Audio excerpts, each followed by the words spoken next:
Excellent. So if you want to, one of the things that, because, again, as an engineer, we like playing with the toys. So in the beginning, I spent too much time engineering still. Even as a business owner, I was still messing around with the servers, doing architecture, design for the servers, where it's technically, the business owner, I had to be acting as a business owner. The business owner is always selling and setting a vision for the company. So if you want to grow, you have to get away from the toys, get away from the operation, and start selling. Everywhere you go, you got to sell.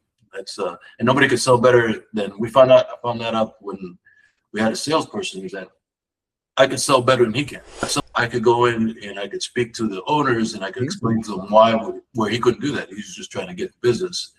And I could talk to them about their business and how we can make it better with the technology. You're the first salesman of the company. You got to start, even though it's playing with the operation and being in the operation is fun. As the owner, you got to get out of it because you can really get sucked into that part, and then you're really not selling the business. You're not scaling it at all. Hi, everyone. I'm Kyle First, and welcome back to the MSP Pipeline. Today's guest didn't start in IT, started in finance, walking away from a successful career to build something from scratch. Joining me today is Jose Noriega, the founder of Gradient Data Solutions based in Miami, Florida. He's been through the early MSP days of hourly billing, the shift to managed services, the ransom waking up calls, and hiring mistakes, and now renewed focus on outbound sales and vertical growth in healthcare. Jose, I'm really excited to have you on today, and let's get into it. Awesome. What's happened? It's awesome to be here. Yeah, thanks so much. And, you started in finance, not IT.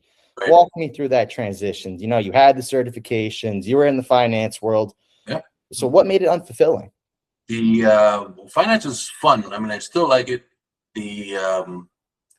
It's very lucrative to be in the finance world. You're dealing with money, so money's gonna rain on you. So, but after a while, it becomes the money really when you start becomes more like numbers, and not really money. You can't really spend it all.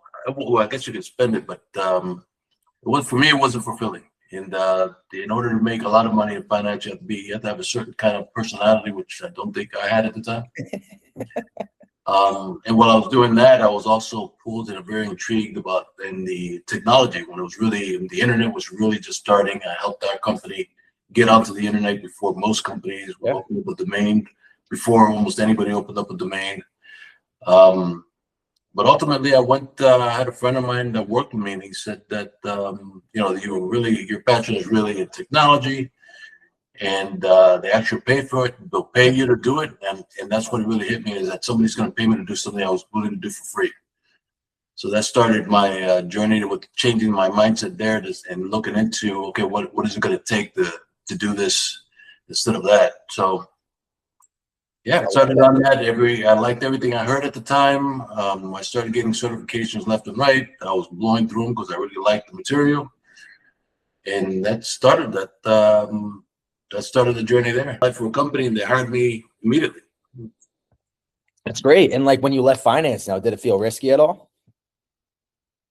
No. I knew I was going to take a pay cut, but when you're young, the sky's the limit.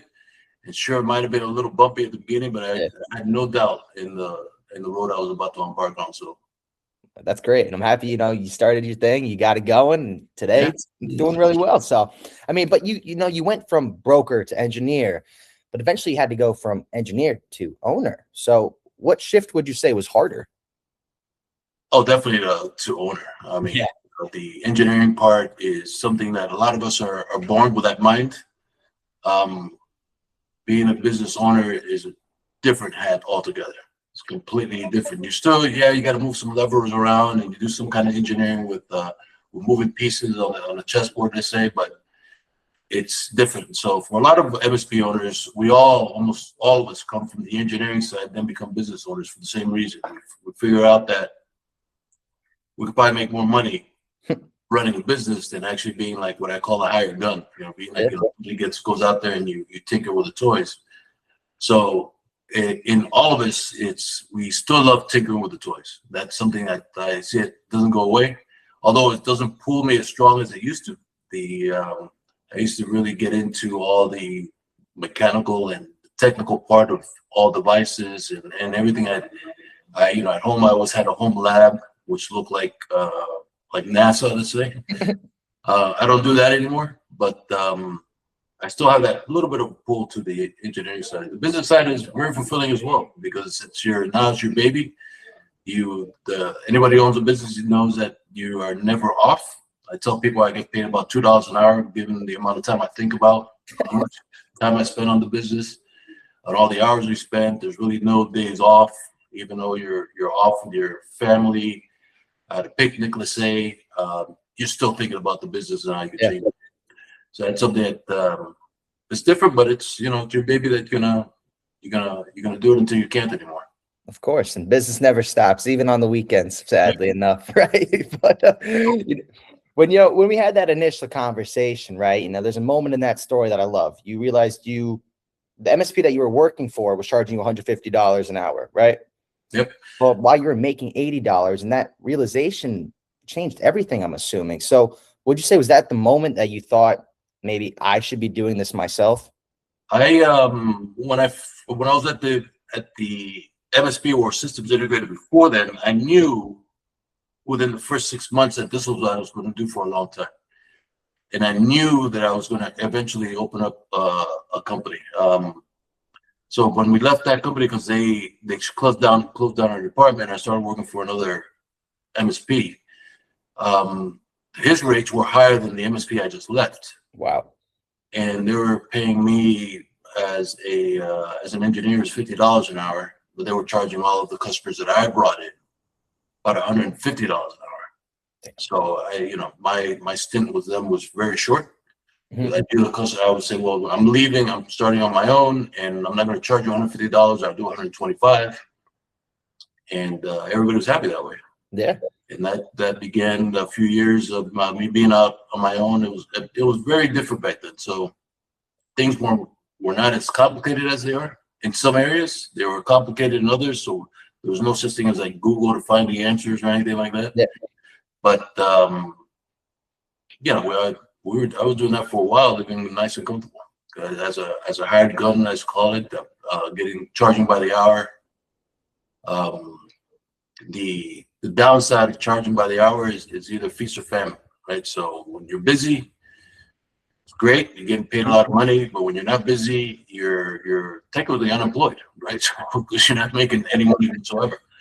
So you do get used to those peaks and valleys, but only if you have good customers, because you know they'll be repeat, even though they're not, and if you do a good job and then nobody's having any issues and there's nothing to fix, that's like a double-edged sword. You want to do well, but at the same time, you do well, nobody's going to call you and pay you. So it's those peaks and valleys that could be rough for a lot of us. So that went on for a few years until the whole MSP model came along, where it was no longer billing by the hour, it's billing per month or per device or per user. And that's although the highs weren't as high, the lows were certainly not as low. So much more steady pay that you get for doing that, and it's much more fulfilling doing that as well, because now you become a real partner with the business that you're servicing. Yeah, definitely understand that. And like when you first started servicing clients independently, was it difficult? Yes and no. It wasn't too tough because I already had a relationship with them, because I brought them over from the company I was at, and you get used to that interaction. So it's not too tough. There are some difficult customers, and we've had to, part ways on a few. But it's if the owner is really wants to use technology to grow their business, that's where we really could shine, because we know exactly what tools to put in and how to do that for them. Yeah, I definitely understand that. And like you said it yourself, you started hourly, then you shifted to per device billing, monthly billing around 2007, if I believe. Yeah. It's a big move, right? So like, why did you make that change? It was the industry was going that way, and I had a few other friends that were doing the same thing. It's a scary move to do, because you have customers that are paying you by the hour, and let's say over a year they might pay, let's say $2,000. When you go to monthly billing, that's going to be a lot more expensive, and so it's no longer going to be the $2,000 a year. Now it's going to be $4,000 to $5,000 a year, as an example, and they're going to have to pay me every single month. That's so for them, it's different. Mhm. I thought I was going to have to go to battle and try to explain it to them, but I didn't get any pushback from any of our customers. Really? They said, yeah, okay, that's better than that. And I explained to them it's going to be better because now we're much more we have more partnership. If anything goes bad, there's not going to be any more surprise bills, because that you get, when you charge by the hour and you show up somewhere and all you had to do is plug in a monitor and then you get a bill for $150. Nobody likes that. So No, definitely not. I definitely understand that. And like, what would you say, you crossed the first real milestone, consistent 6 figures, scaling beyond that? that would be when we start really getting serious. I mean, it was a big learning curve. There's a lot of tools in our industry to help us do that. So we had to learn how that model, and we all had to do it. We were all struggling to figure out how we're gonna have the service be consistent throughout all of our customers. So I leaned on a lot of other engineers that I knew that also had IT companies. Mhm. We have peer groups. There's conventions. The guys who were selling us the tools, they were pretty good in explaining, because all of us again are all engineers now becoming business owners, and it's not an easy way to think about it. It's not an easy transition. So In those early years, I know you said you had previous existing clients, but like, how are you getting new clients? So word of mouth. We are word of mouth industry by far. That unfortunately, the bigger companies, they have a very robust marketing engine, and they have sales guys that go out and hunt, and they do a good job that way. But when you're smaller, it's mostly all word of mouth. So you have to getting out of the word of mouth trend, which could be great. If you're lucky and you have good friends, you have good customers that are referring you. We did that for years without any marketing whatsoever. Yeah. Wow. Until, finally hired, I think my first sales guy in 2014 or 2015. But we didn't know what we were doing. We didn't know how to do the whole marketing and sales, and that didn't work out. But I mean, he got us a few customers. But it's really up to the business owner to explain to the salespeople, this is how you're going to do the sales. This is our process. But I didn't know how to do any of that. So we had to learn. We had to go through that and learn. I definitely understand that. I mean, I remember in our initial conversation, you said you hired a sales guy from the finance world and it didn't work out, right? Yeah. Like, what would you say that taught you about sales in the MSP world? Yeah, no, it's a different animal altogether. Because I mean, we're essentially telling a stranger, let me into your business that you, of course, think it's your baby, and if we're going to have access to all your information. And yes, if we make a mistake, we're going to completely wipe your business out. So that's a courtship that has to happen. They have to make sure that they trust you, or you have to have a referral that they could trust, or you have to be doing it for a while. So it's not an easy sell. So it's not a transactional thing. It's a courtship and a trust that has to be built and never ever betrayed. Yeah, definitely. I mean, building relationships is the most important part of a business in any certain way. But like, I remember you experienced ransomware in 2011, right? How did how did that change your position in sales conversations? So 2011, it still wasn't a thing. We had a customer that had just a small ransomware. They got to her computer and encrypted her pictures and some files. Mm-hmm. Back then, it was, you think about it now, it's kind of cute because they were asking for Bitcoin back then, but the Bitcoin was, I think, like $200 a Bitcoin. Yep. So she didn't want to pay the $200 a Bitcoin. Then you fast forward a few years later, we had another customer that had ransomware on their servers, and well, it wasn't really a customer. There were some that we had helped. They had their own internal IT team. They got it. They encrypted their servers, and then by that time, I think Bitcoin was at $3,000 a Bitcoin, and we ended up helping them circumvent the the hijackers because they encrypted one of their backup servers, and they had like 10 servers. We said, well, just decrypt one of the servers and see if this is going to work or not. They gave us the keys to the backup server. So, and once we got that, we were able to bring them back up. So they wanted like $20,000. We got away with, I think it was like $2,000 or $3,000 getting them back up and running again. So yeah, no, it's a real thing. These guys are very, very good at getting into systems. Yep. Just as good as the people who are policing it. Once we get a new tool to stop them, they go around that, and there's no tool to stop that, and it just keeps going back and forth, back and forth. Yeah, and like, what were you thinking that, with the whole sales aspect, like, what were you thinking you were doing wrong in the beginning? Yeah, not selling. So if you want to, one of the things that because again, as an engineer, we like playing with the toys. So in the beginning, I spent too much time engineering. Still, even as a business owner, I was still messing around with the servers, doing architectural design for the servers, where it's technically, the business owner, I had to be acting as a business owner. The business owner is always selling and setting a vision for the company. So if you want to grow, you have to get away from the toys, get away from the operation, and start selling. Everywhere you go, you got to sell. That's and nobody could sell better than I found that out when we had a salesperson that I could sell better than he can. Even though he was a salesperson, I could go in and I could speak to the owners and I could explain to them where he couldn't do that. He was just trying to get the business. And I could talk to them about their business and how we can make it better with the technology. And that's something that our sales guys didn't have because we just didn't train them how to do that. So you could sell. So you could tell them if you want to sell them a financial product, he would have been the guy. But when it came to IT, I was the one that had to go in and always close the deals. You got to show the value at the end of the day, right? So I understand you're focusing more on a vertical of healthcare, right? And thinking through some niches inside finance, but why healthcare? Just so happens that we have more healthcare companies.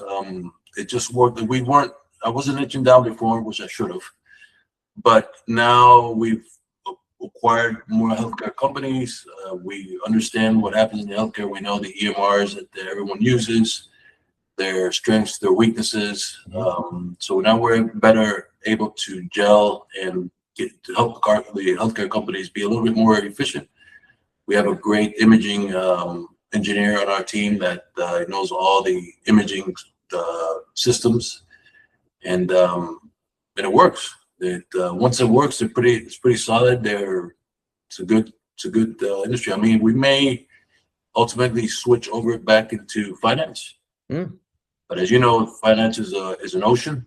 There's all types of products, all types of ways of doing it. So I'd have to figure out where in finance we'd fit.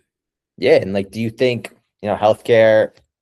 What would you say makes healthcare more stable compared to maybe another industry? So even now, you can see even though there's a downturn in the economy, healthcare is always solid. They're always hiring. And it's probably because of the way the insurance is and how the Medicare, Medicaid is always going to pay. So they have a pretty stable way to get revenue in as healthcare, where almost every other industry, except maybe attorneys, because everybody needs an attorney.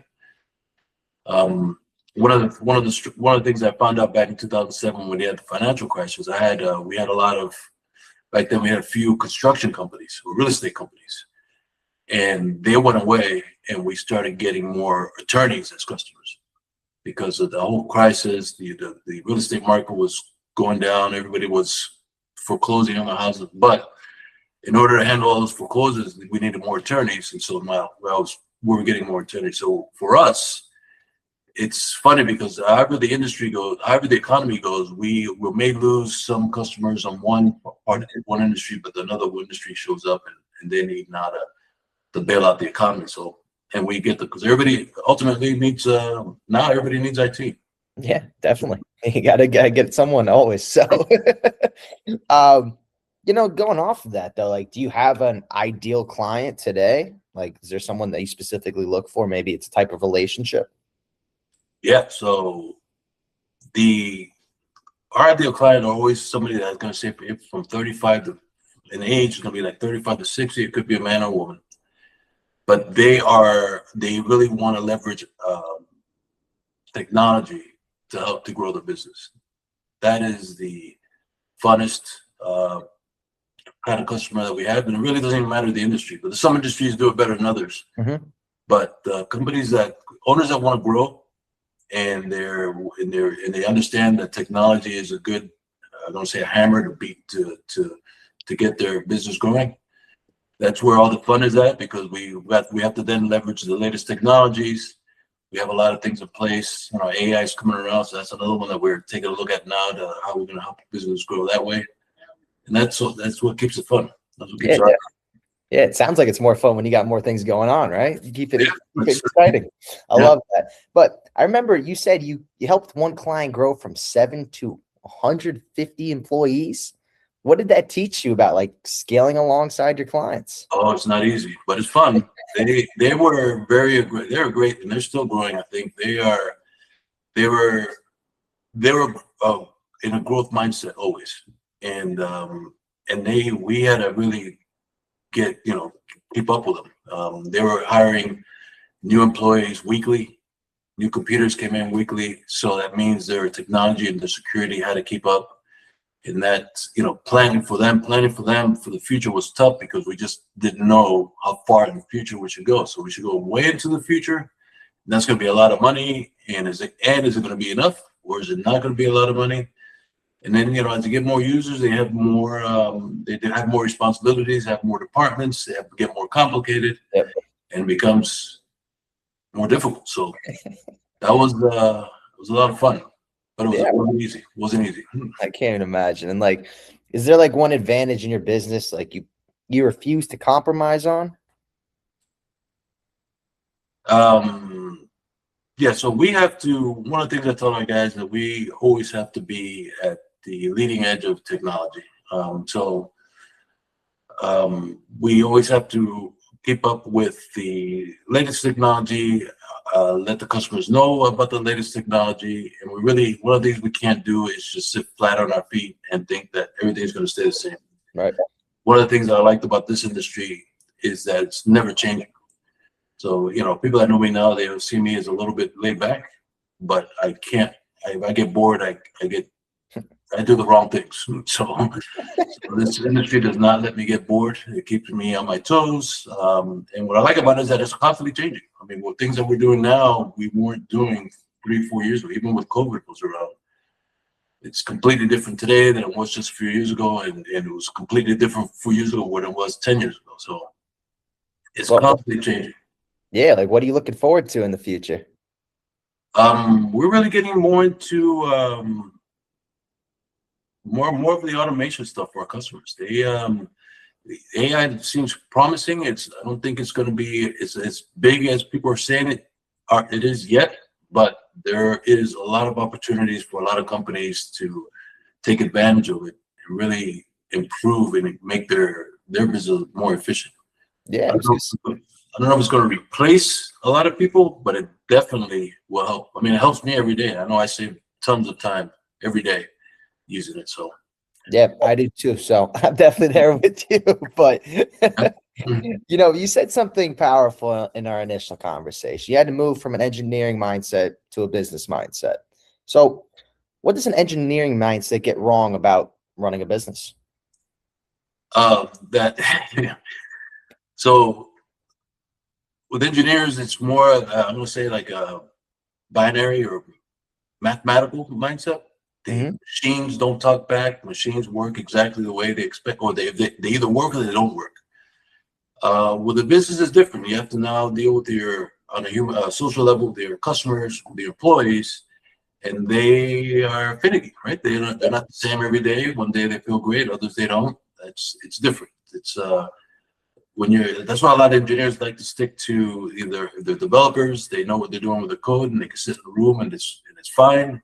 If you're a mechanical engineer, you're putting something together, you know exactly what to do, and it's going to work exactly the way you expect it for as long as you expect. I mean, you can't As a business owner, that doesn't work that way.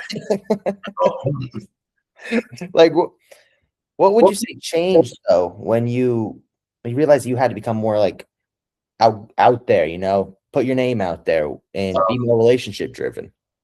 Talking to this is number one experience. Number two, speaking with other owners, speaking with the successful guys. They all say the same exact thing. We all say the same exact thing. You're the first salesman of the company. You got to start, even though it's playing with the operation and being in the operation is fun. As the owner, you got to get out of it because you can really get sucked into that part, and then you're really not selling the business. You're not scaling it at all. You're just living. It's just flatlining. Yeah. So that had to change, and it took me years to finally start. I knew it for a while, but to actually practice it takes a while. It definitely takes a while, right? It's of course intimidating at first, but I don't understand you have strong relationships with your clients, right? But how important is that, would you say? I think it's crucial. It is because they're not, so business owners are not technical people, so you really can't talk about the technical stuff. Yeah. But they do care about the business, and you have to have trust with them. And I don't know if you have to be best buddies, but you have to understand each other. You have to be able to communicate and understand what they want and what they're looking for, what they're afraid of, what they're strong at. You have to understand all those areas in order to be a true partner with the business, with the customers. Yeah, of course. And do you think, someone could grow without making that shift? I know people do it, but they'll have sales. The bigger companies will have sales guys that have that relationship with the customer. They'll sign a salesperson to have that type of relationship so they can understand the company. We're not that large yet, but I enjoy having that relationship with our customers. We're both on similar journeys. We just have different roles. Right? They may be running a healthcare company. I'm running an IT company, but at the end of the day, we have the same problems, we have the same fears, we have to get their business going, and our business has to grow. So we have a lot in common. Yeah, definitely. And going back into the beginning when you started everything, what would you say stalled your growth that no one probably talks about? Yeah, so the only thing that stalls growth is if your service is lacking a little bit and you have no sales. So you have no one referring your business. You're not getting any new customers. That's a slow death. That's going to happen. So your existing customers are going to get tired of the poor service. They're going to move somewhere else, and you don't have a way to replace them. It's a slow death. Your revenue is going to continue to go down every year. Fortunately for us, that hasn't happened, but I can see it. It's very easy to happen. Or if you have a very large customer and they switch providers, that's a pretty big hit. So it's unless you're growing and constantly putting in new customers, that could be a problem. Yeah, of course. And nowadays, right? Is now a good time to start an MSP, would you say? I think it's always a good time, but it's not as good as it was. It's different. There's ways of doing it now that are completely different. I know there's people that are doing it. They're outsourcing the technical part and they're just selling that part. There's a lot more IT companies, and the customers now know more of how IT companies work. Where before we were educating our customers on how this flat monthly rates work. Now everybody knows how that works. Yeah, I think it's a little tougher now than it was, even 10 years ago when we were really ramping up. And it's much more complicated. There's more tools, there's more players, so it's a little bit more complicated. So now our service has to change from simply one that's technical, because everybody, you get ChatGPT and you can fix a lot of your own problems. So now we really have to focus on trying to drive our customers' business and be more efficient and point them in the right direction to make it more profitable. Remove I have 3 pillars, which is almost like a plane. Right? You have your lift, you have your drag, and you have your propulsion. So we have to work on those three areas of very business using technology to help our customers soar. So it's so that's changed. That's been the biggest change. So before we were just selling, okay, you need this antivirus, you need this mailbox, you need the server, and then everything's fine. Now it's, those things are pretty easy to acquire, but helping them use technology to help them make the business grow is where my job now lies, which is fun. It's fun. Yeah, I've always liked part of it. it's important to like what you do every day, right? Right. So if someone wants to scale beyond 5 employees, what must change in them first, would you say? Yeah, I think it's sales and marketing. It's really getting that engine, making that engine work. It's something that we both try to do daily and struggle with a bit. Is because again, I think to get a customer for us, it's a courtship. We got to find somebody who needs it. We have to then court them. Then they're being courted by others, not only the other IT companies, but nephews and cousins and brother-in-laws. They're telling me they're in their ears. So it's but your pitch or your content has to be one that speaks to your customer in a way that they understand. But it's all in. I think it's all in marketing and the sales. Really, mostly marketing, because if you get a good sales process, it all works out. Yeah, definitely understand that. So to close this out, we got a 2-part question. We'll start with part 1, right? What would you tell yourself when you first left finance? It's going to be very difficult, but it won't feel like work. It's going to be hard, but it won't feel like work. And I would say also start selling. Even though I was told that, but I didn't want to believe it. But start selling. I would have done that sooner. I think it would have been a lot larger by now. What would you say you would tell the MSP owner listening right now? What advice would you got for them? I talk to them. I go to we have peer groups, and I speak to other MSP owners a lot, and they have the same fears that I have. But we tell them, it's a marathon. It's not a sprint. Focus in this areas. Everything's going to be fine. Everybody, because it's a scary proposition. It's scary when you get into the unknown. Are you going to have enough customers? Are you going to pay your bills? It's not easy, but you look at it as a marathon and not a sprint. And just focus on delivering good service every day, every time. It always works out. Your customers will refer you to others. Everybody will be happy, and it'll be fulfilling. Yeah, that's awesome. And I mean, I've heard throughout multiple conversations we've had is that the MSP community is like very family oriented. So I'm glad to hear that, you're always there talking with other MSPs. That's amazing. At first, I used to think it was kind of weird because we'll go to these conventions and we're all sharing exactly what we're doing.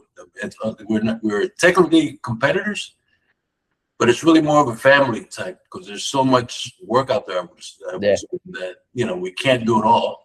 And we really don't need to do it all. Like South Florida's tens of thousands of businesses. We don't need tens of thousands of customers, right? We need maybe 100, maybe. It's a great community to be a part of. And everybody has pretty much the same mindset. Everybody's very smart. Have a lot of good ideas. So it's a lot of fun. All right, that's great. I'm glad to hear that, Jose. And once again, I just want to say thank you again for being on today. It was a pleasure to have you here, and maybe we'll get a part 2 someday. Yeah, it's a lot of fun. We always talk. There's 2 things I can always talk about. Number 1 is IT, and number 2 is the stock market. All right, good. I can definitely talk about those too. All right, well, thank you, Jose, for being here today.